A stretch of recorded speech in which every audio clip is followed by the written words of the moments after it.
What's going on, people? It's your boy KelechIwuaba back with another episode of the Ramblin' Mind Podcast. How are each and every single one of y'all doing today? I hope y'all are staying safe. I hope y'all are taking care of yourselves. I hope y'all are doing all the things you know you ought to do during these times, my friends. Like I said last week, this week I'm going to be talking about the various budgeting apps that I've been reviewing due to Intuit canceling Mint. If you don't know what Mint is, Mint was a budgeting and money tracking app that I've been using for the past 6 years. I've loved it. It was great for what I needed it to do, but Intuit decided it was time for them to end the app. And so they ended it at the end of 2023. And for the last 3 months, I've been reviewing 3 different apps to figure out which one I was going to make my primary app of choice moving into the future. Before we get into any of that, I just want to make a quick note of something I've noticed from a lot of people who get into using any one of these apps. A lot of us think that using the app is the solution to our financial problems, but it is not. You still, regardless of if you have the app or not,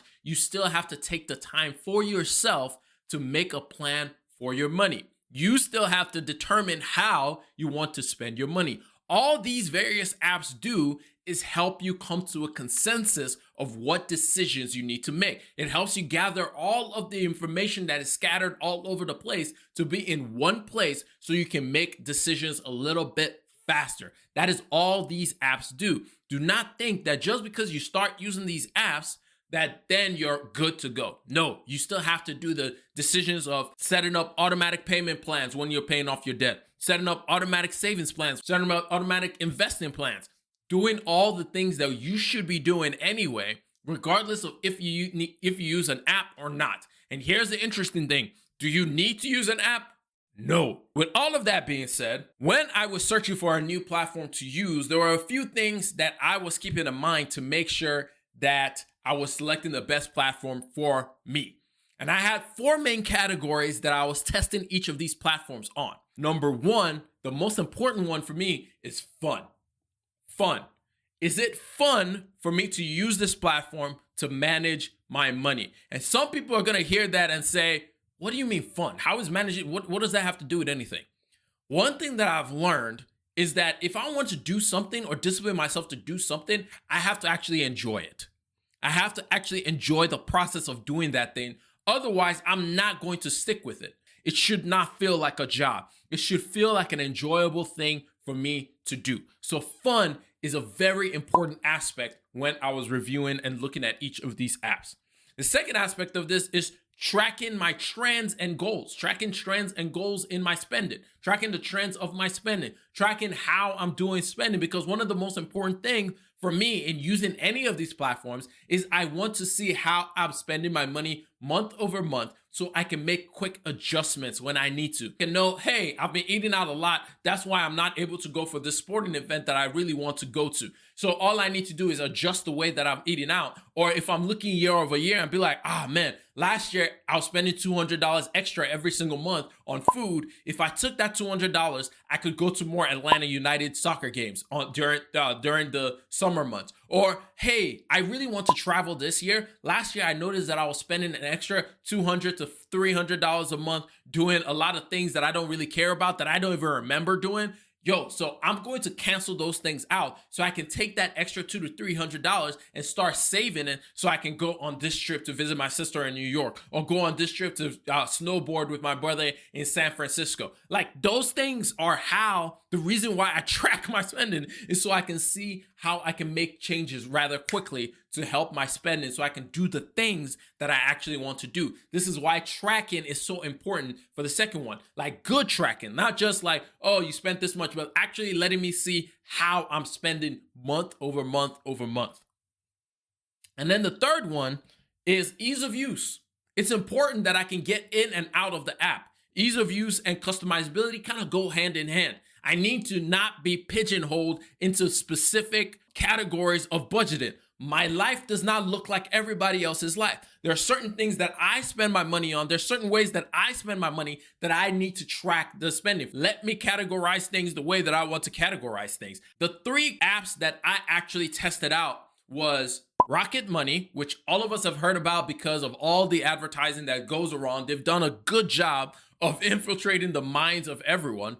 The second one I checked out was Simplified by Quicken, and this is actually an OG in the space. It's been around since 1983. It's actually like one of the first original personal finance apps that was ever created. And then finally, the last one that I checked out was Monarch Money. Let me give y'all just a quick synopsis of what my findings were when I used each of these apps. Before we get into it, if you want more detailed analysis of these apps, if you want to see the pros and cons and not just the overall of these apps, you can go check out KelechIwuaba.substack.com, where I dropped the full analysis of each of these things, where I have it's over 3,000 words. It's about a 15-minute read if you want to read the entire thing, or if you just want to skim down to the sections that you care about. It's an entire write-up to explain the benefits and the cons of using any of these apps. So if you want to check that out, either click the link down in the show notes or click the link down in the description, or just check out KelechIwuaba.substack.com and check out and read up on every single one of these apps.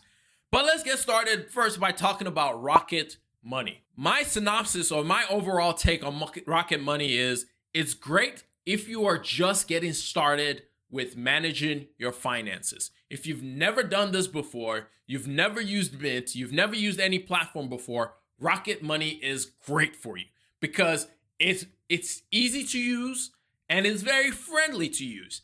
It has a feature where it will search for subscriptions that you don't seem to be using and helps you to actually cancel all of those subscriptions. So if you have a hard time keeping track of where you're spending your money, Rocket Money is a good way to get started.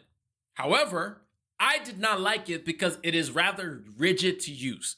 It didn't allow me to create custom categories, and on the website, on the desktop version, it didn't even allow me to create a budget. And as a power user who does most things on his desktop, that was a problem for me. It's very limited in when you compare it to Mint. It's very limited in what you can track, what you can't track, what you can see. Now, the good thing about this app, which is something I should have mentioned earlier, is none of these apps are free.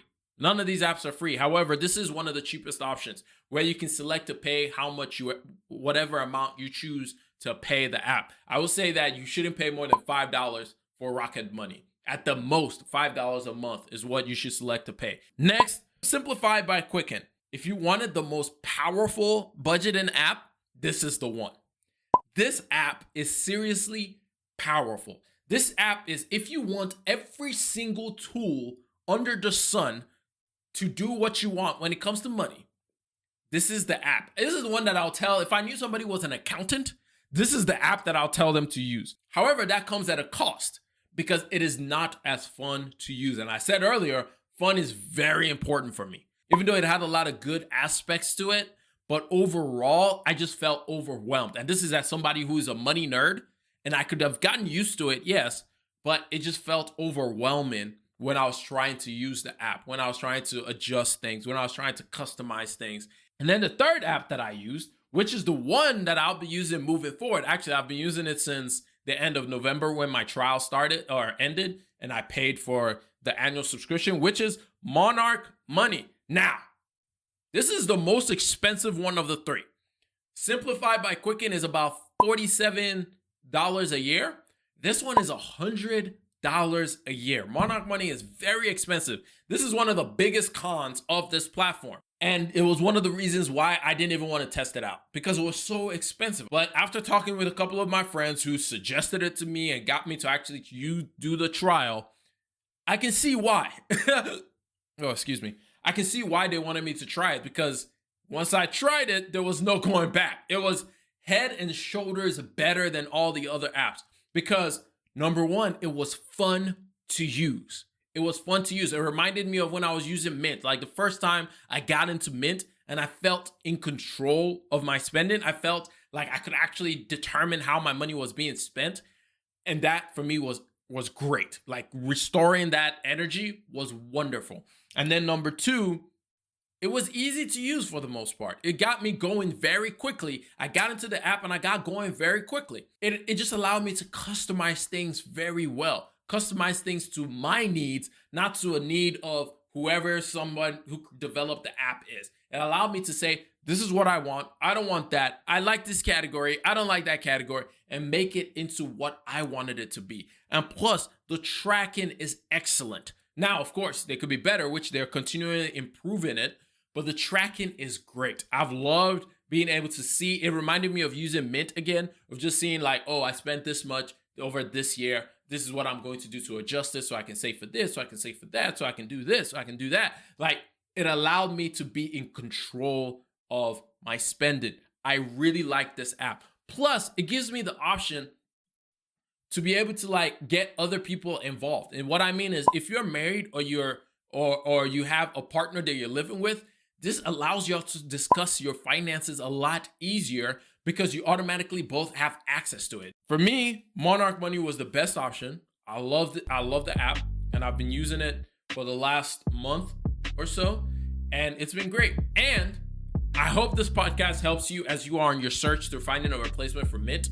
Like I said earlier, Monarch Money, check out the link down in the description. If you are going to go with Monarch Money right now, they're running a sale for 50% off if you use the code MINT50, and you can get it for $50 for this next year rather than $100. But then after that, it's going to go back up to $100. But if you want to check it out, go check it out. I say try the 30-day free trial. Check out the link in the bio to get a 30-day free trial. If you do, hopefully you love it. But let me know if you're not using any of the apps that I suggested. Let me know, which ones do you use? What is your favorite money budgeting and money tracking app? Let me know down in the comments.